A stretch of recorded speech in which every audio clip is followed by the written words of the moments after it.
Welcome, everybody. Time for us to talk a little bit more about what it takes for you to stand out and earn more. I'm Scott McKain, as always, joined by Jason Bradshaw on the Gold Coast of Australia. Good morning, your time, Jason. How you doing? Well, thank you, and good afternoon your time, Scott. Thank you. Good to see you.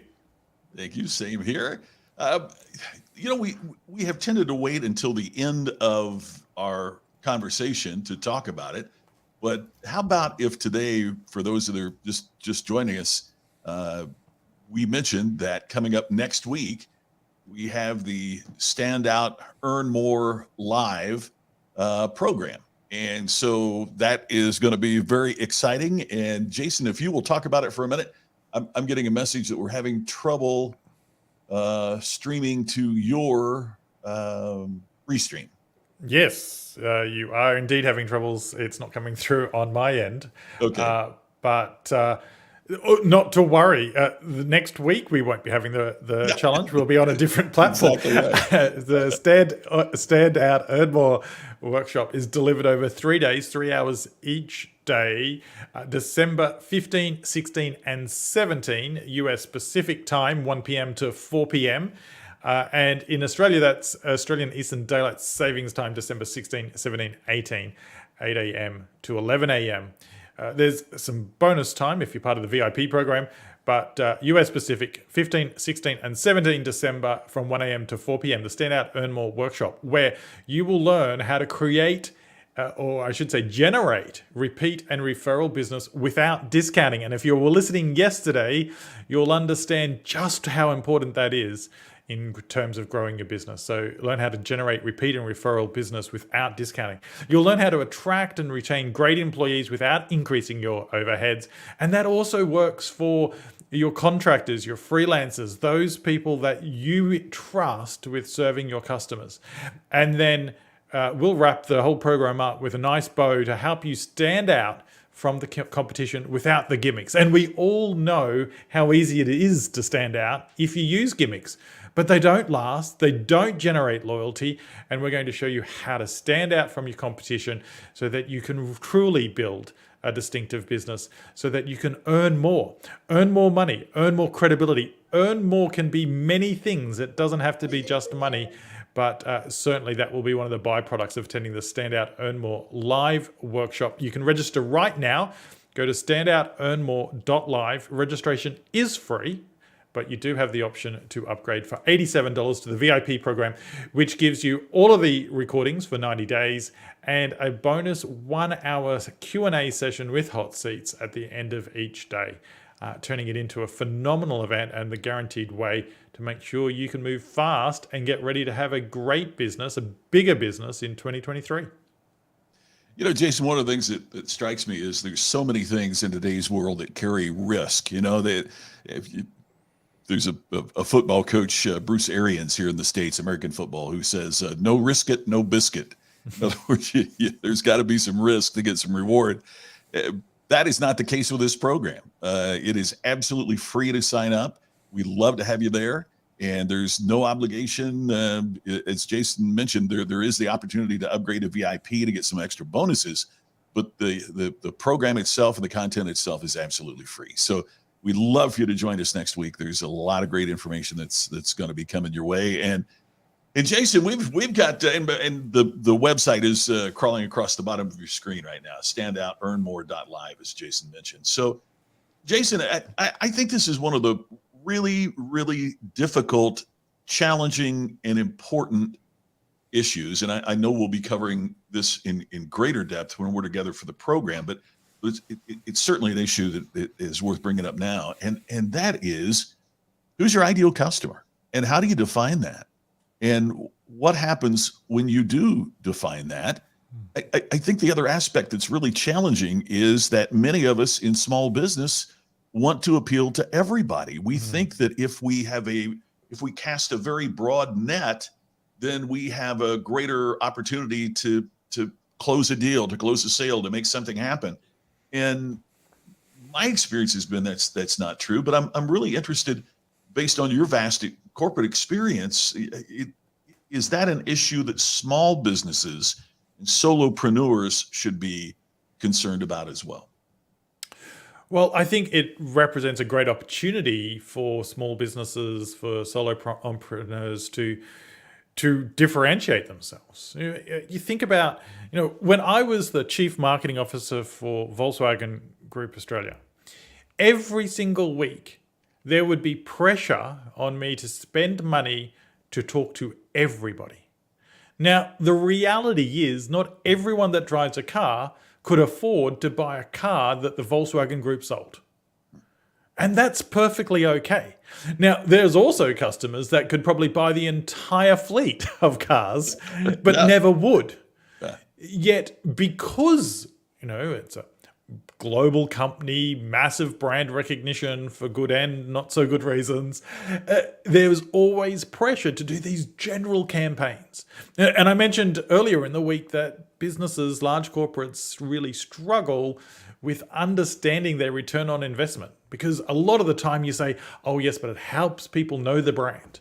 It's like people saying no one knows who McDonald's is. Let's run a campaign so that we know who McDonald's is. It is not the way to successfully spend ad money and get a return on investment. Sure. And if you're so what would we do? We would, in every instance, talk about who is our ideal customer, who is most likely Right. to buy from us. Now, from an advertising point of view, we would also consider who are on the fringe, who are those fringe customers that may stretch up into the brand or may consider it as a second car, and they have their Porsche as their primary car, for example. And so my position is that you can't even talk about your fringe customer until you know who your customer is. Yeah. You can't talk about the fringes till you get the core, right? I mean, Yeah. I totally agree. And if you know who the core is, this is where your marketing becomes super effective, because you can use their language. You can talk to them in ways that they understand, not in a way that's trying to offend nobody and hopefully make enough people happy that they'll do business with you. Now, I'm not saying you have to offend people just because you know who they are, but it makes it so much easier to talk to them if you know how they communicate.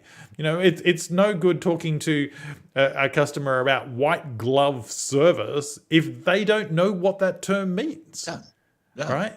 So I believe that unlike large corporates, a small business, a solopreneur, has the ultimate capability to really focus on who their ideal customer is. The owner, the team members are much closer to the customers. They're also not burdened by shareholder pressure to be everywhere and everything to everyone. Dwayne says here his ideal customer is the one that pays their bills on time. Bit of humor, bit of truth. I get that. I get that. You make such an important point, Jason, because one of the things that has absolutely fascinated me in the research I've done on creating distinction is that we assume that by being distinctive, we will attract. And that would be a correct assumption. But along with that, it means that being distinctive means that you can't attract everybody. Our good friend Larry Winget says if you want to create raving fans, you have to also be willing to have raving enemies. Mm-hmm. Because if you are positioned in such a way that people are going to be crazy about what you do, it also means by its very nature that there are going to be people that don't like what you do.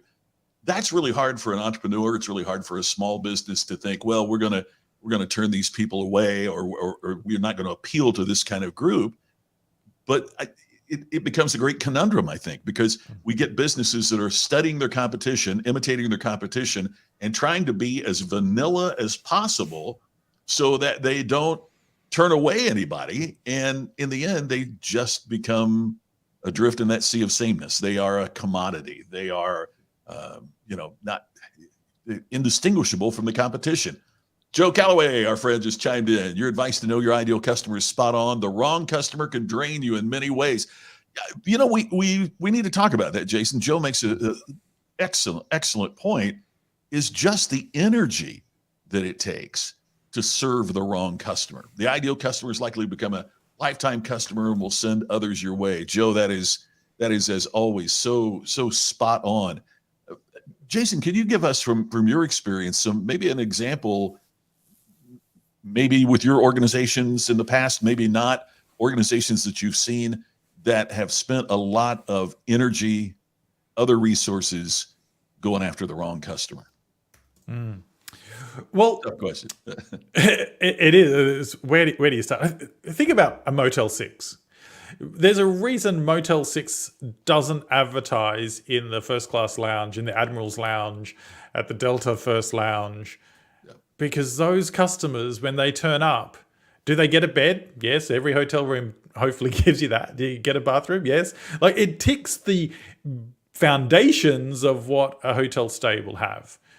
But if you're flying first class, you're probably more used to an experience that is a Marriott or a JW Marriott or another brand that's not a Motel 6. So if Motel 6 went and spent some money to acquire you, and especially in these tough economic times, it becomes a conversation. If I can get my hotel room cheaper, I'm going to consider it. But then you turn up and the staff can just constantly keep getting calls. Where is this? Where is this? Where is this? Why don't you have 24-hour room service? Why don't you have these things? And that my point is that when you attract the wrong customer, you actually spend more time serving them, trying to make them happy. I know, so many times I would have people, when I was at Target, we would have people call into our contact center going, my $5 t-shirt that's 3 years old has fallen to bits. Yeah, that's right. It cost you $5, right? And you've just cost me more money to answer the call than it did to sell you the $5 t-shirt. Now, it's a bit of an extreme point, but if Target was marketing to the luxury goods shopper, then the number of people that are calling in saying my $5 t-shirt doesn't stand up like my $5,000 t-shirt, it seems insane. But it happens every single day in contact centers around the world, where they get call after call, complaint after complaint, because the product doesn't perform to the expectations that shopper has based on where they normally shop. And so if you're a Target, talk to people that shop at Target, or that, or on the fringe of that, not the person that's going to buy the $5,000 handbag. Yeah, absolutely. And vice versa. If you're selling the $5,000 handbag, you don't want to be advertising to the crowd that's going to shop Walmart, right? I mean, nothing wrong with shopping at Walmart. Nothing wrong with it if you can buy a $5,000 handbag. Good for you.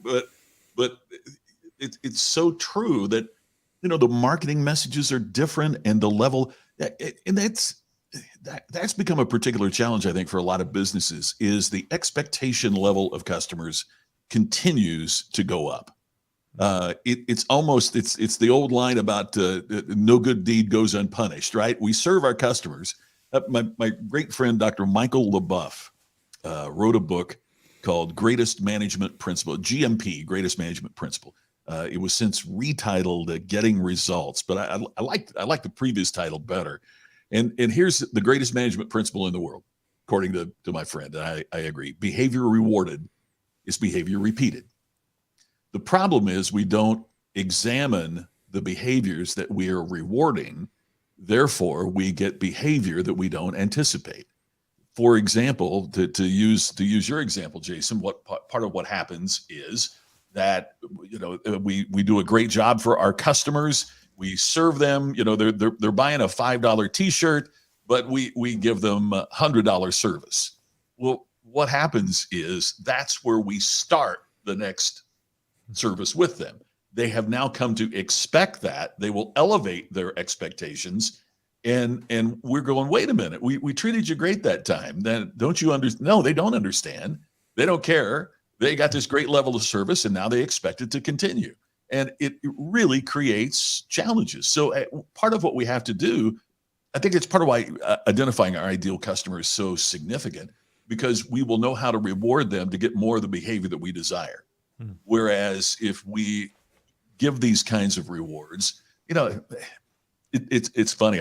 For I don't know, 13 years in a row, was a diamond level medallion flyer on Delta.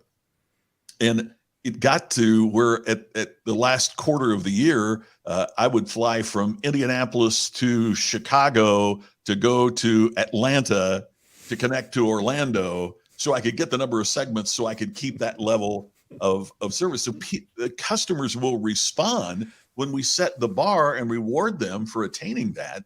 But we've got to think about that. Scott has an interesting point here. This conversation is very much appreciated. I'm at the point of pivoting by adding another service with the hopes my company will change direction. Yeah. It's and that's, Scott, I love that you use the word pivot, because that is something that we often need to do. And if we identify an ideal customer, it means we need to pivot towards them. And by the way, when you pivot, it also means you kind of turn your back to something, and not in an offensive way, but I think there are some customers out there that our businesses would all be stronger if we turned our backs on them, if we stopped serving them. Agree, Jason? Disagree? Absolutely. You can't possibly be all things to all people in your personal life or in your professional life. And when you try to do so, there's another cost.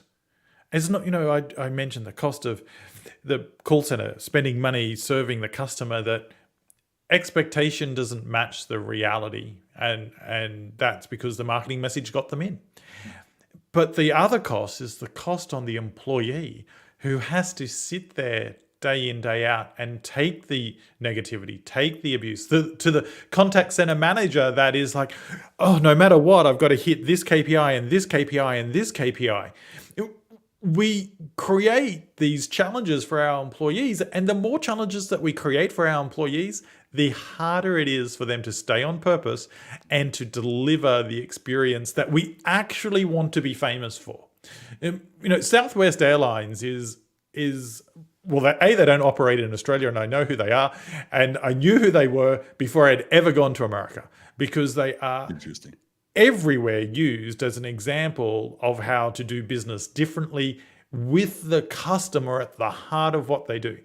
Yet Southwest Airline is 100% double down on ensuring that they only market to their ideal customer.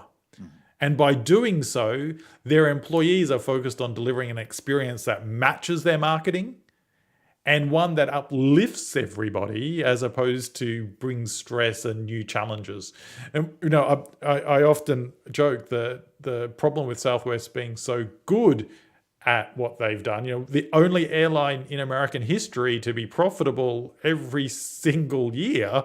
Okay, yes, the profit number varies greatly, but a black ink on your balance sheet is much better than the red ink that most airlines have had over the years.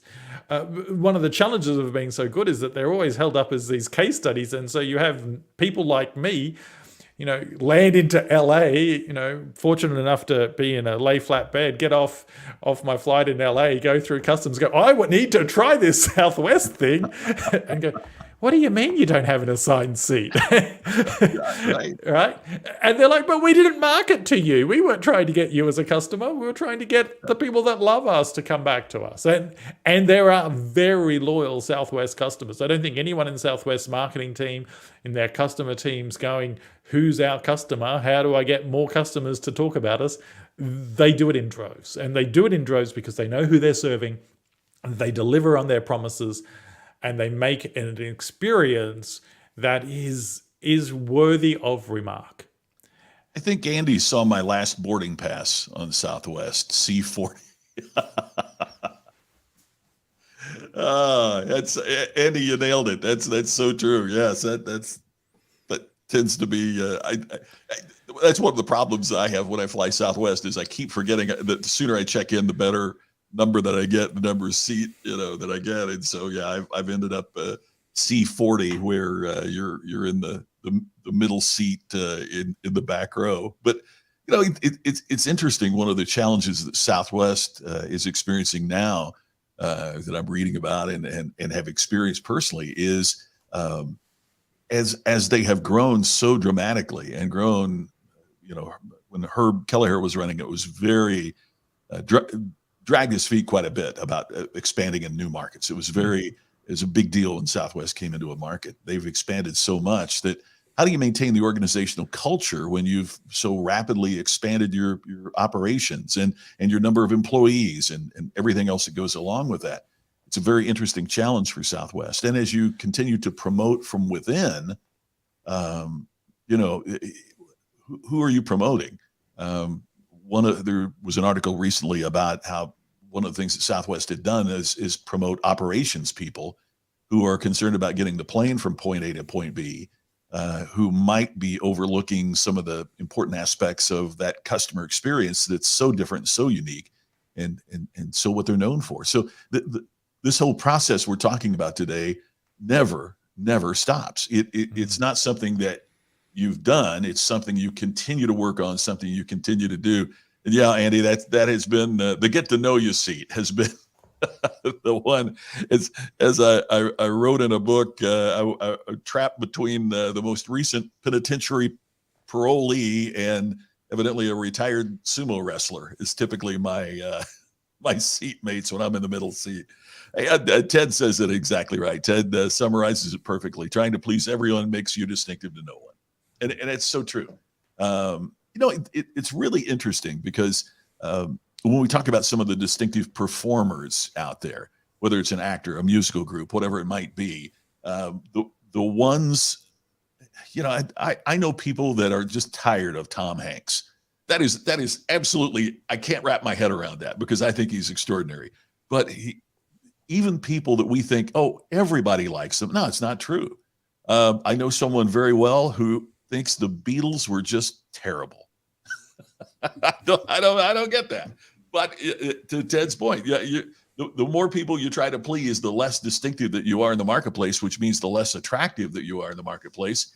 Dwayne is interested in questions you can ask to help peel back the layers to determine if a customer is right for you. That's a great question. Jason, I've got a couple. What would you suggest that people, the entrepreneurs and small businesses, be asking to see if a particular customer is right for you?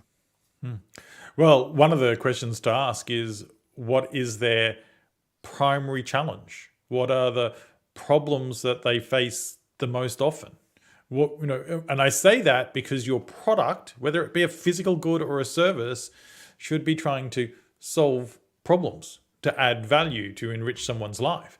And so what is the common every single day challenges, lifestyle that this individual has? Think about, if I go back to my Target days, when we brought out the Everyday Essentials line. It had a different name in the US, but the Everyday Essentials line, the whole reason that came out is around affordability, because the ideal customer at that stage in Target was really focused on affordability. And they didn't need a t-shirt to last a decade.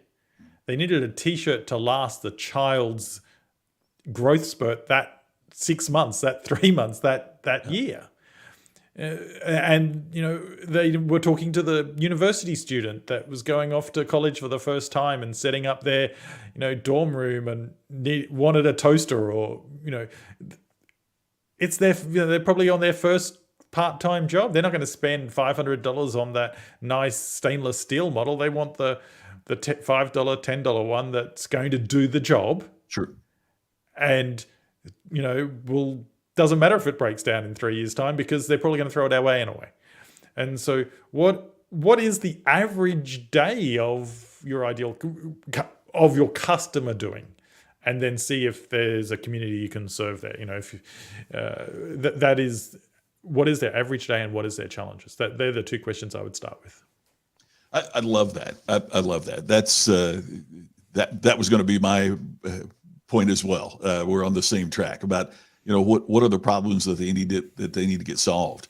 A reminder as well, not exactly on this point, but a reminder as well that if they identify a problem that is not in your wheelhouse, if your customers, as you talk with them, identify a problem that is not really specifically what you solve, you're better off to refer them elsewhere than to move heaven and earth to try to solve that problem, hoping they will buy something else from you. Because first of all, if it's not in your wheelhouse of what you are all about, within your clarity, then the fact is there's probably somebody that could deliver better than you, and you run the risk of discouraging that customer from future purchases because you haven't delivered, at the standard that they would like.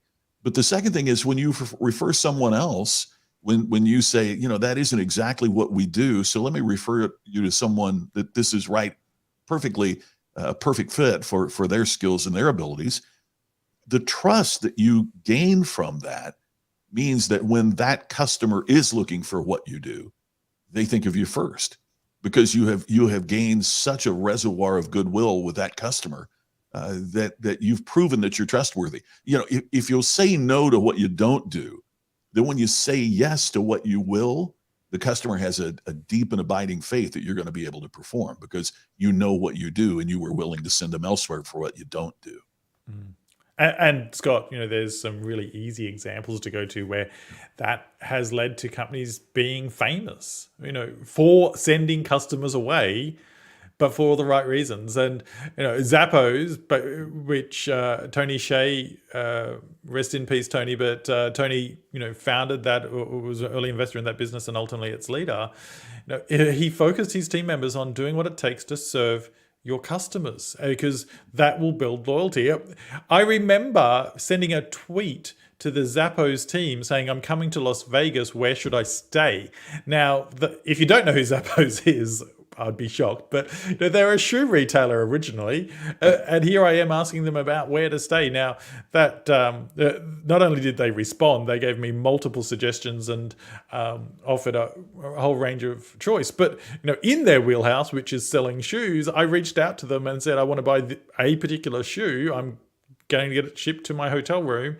And their response was, "We don't have it in stock, but we have found it on this website, and they'll be able to ship it to you in time for you to, Wow. to get the shoes."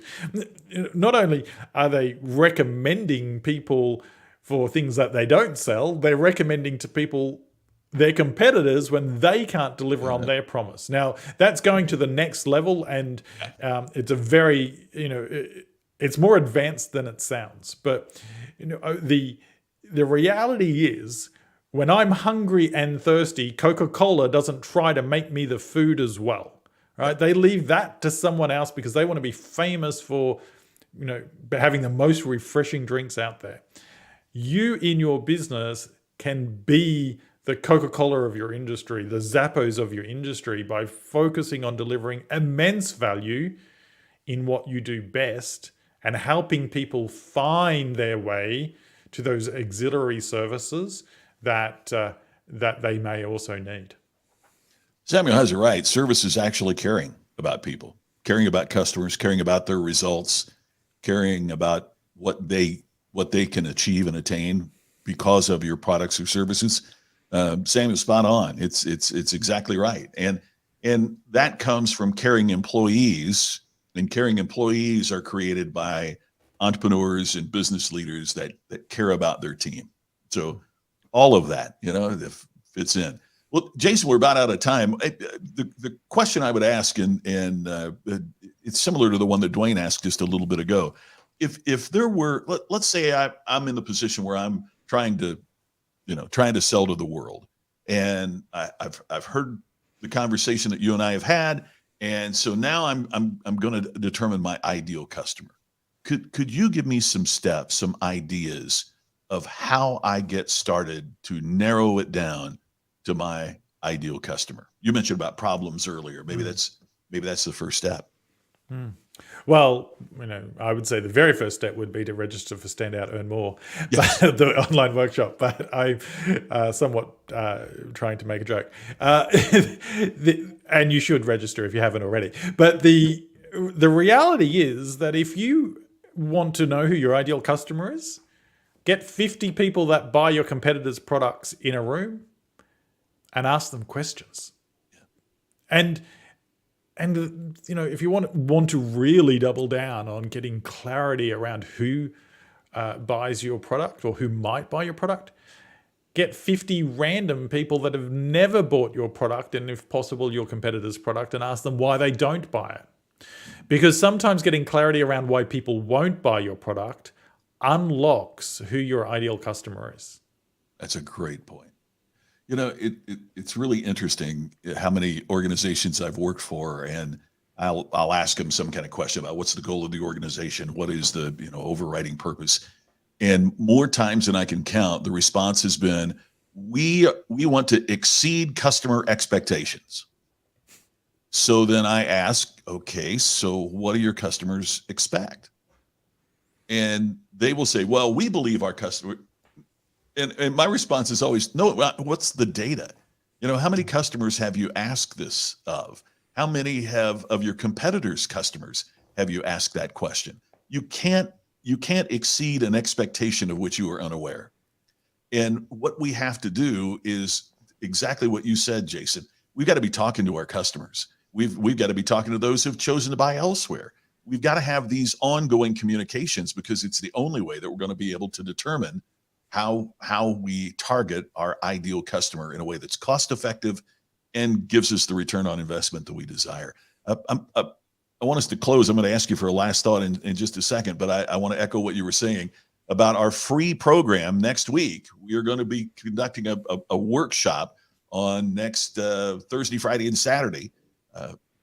It'll be different days for the folks in Australia because of the different time, but just go to standoutearnmore.live, standoutearnmore.live. We're going to be talking about how you earn more freedom in your business, how you earn more respect, how you earn more profit, of course, but how you earn more of the type of customers, the target customer that you desire. Hey, maybe even the target employee, because in today's world where we are hearing so much about challenges in staffing, we have some ideas and some very specific approaches to help you get on board the kind of people that you desire, high performers. So all of that is going to be covered over the 3 sessions that we'll be conducting next week. It's absolutely free to sign up. If you'd like more, like the ability to download the sessions, and you'd like the ability to have hot seats and longer conversations with Jason and myself, you can upgrade for a very, very minimal price to a VIP seat. So the session itself is absolutely free. We would love for you to be a part of it. Just go to standoutearnmore.live, and it will give you all the information about the dates, times, everything else for our program next week. So last thoughts, Jason. Once you know who your ideal customer is, it gives you the opportunity to maximize the impact of every dollar you spend to attract a new customer, because you get to hang out with your ideal customer where they are and join the conversations they're having so that they decide to do business with you. Spot on. I wrote in one of my books that you better know who your target customer is. You can't imagine Barney the dinosaur performing at a penitentiary. you can't imagine a very erotic play in a convent. Those are very outlandish examples, but the fact of the matter is, Barney's done pretty well without appealing to that demographic group, right? I mean, they know who their target market is. So that's what we have to do as well. Know your ideal customer, and that's who you want to be distinctive with. That's who you want to stand out for, because when you do that, you'll earn more. Hey, Jason, we'll be back here tomorrow with a new topic at the same time. So I look forward to seeing you tomorrow, and thanks to everybody asking questions, and really, really appreciate your participation. Thanks, Jason. We'll see you tomorrow. Thanks, Scott. Thanks, everyone.